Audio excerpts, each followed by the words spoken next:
Tebasseme muterennime لا لا تنقدر هل تلي روحي دواء رمضان رمضان رمضان يا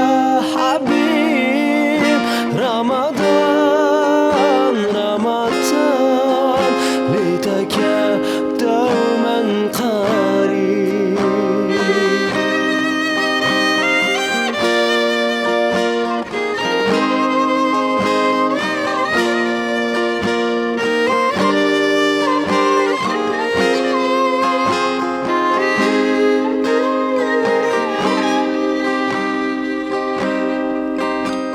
Sen rahmet dolu huzurun yolu